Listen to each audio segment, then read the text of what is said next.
Have you ever seen someone really cute and gotten that butterflies in your stomach feeling? Well, you might have a peptic ulcer. Probably not, but maybe. What is a peptic ulcer? It's a sore on the inner lining of the stomach or the upper portion of the small intestine, known as gastric and duodenal, respectively. About 200,000 people are diagnosed with peptic ulcers every year. Most commonly caused by a bacteria named H. pylori, discovered by doctors Barry Marshall and Robin Warren in 1982. It's a spiral-shaped gram-negative bacteria with about 4 to 6 flagella. Its shape and flagella help it burrow into the stomach lining. It can get into your system from improper hygiene, unclean food, or from another person. Once it gets into your stomach, it secretes an enzyme known as urease, which converts urea already in our stomachs into ammonia.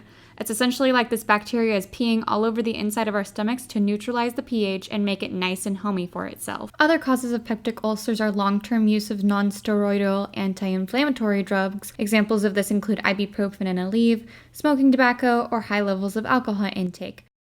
Signs and symptoms of a peptic ulcer include vomiting, with or without blood, and nausea, dark stools due to blood. This is a good infographic to show that. Pain in the upper abdomen, a change in appetite, or unexplainable weight loss.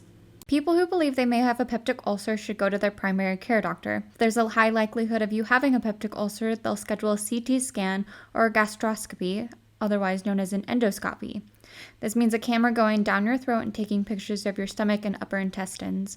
If an ulcer is detected, they'll take a small tissue sample, known as a biopsy, of your stomach and test it for urease.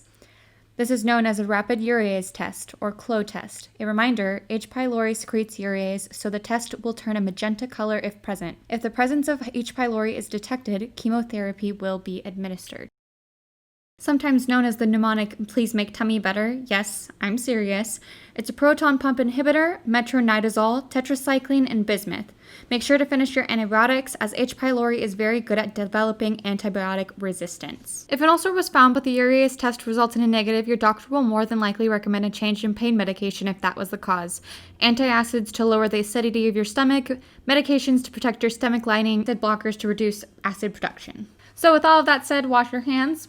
Wash your produce, and stay away from people. Not that we're not doing that anyways, because the last thing you want is bacteria getting kinky in your stomach in the freakiest way.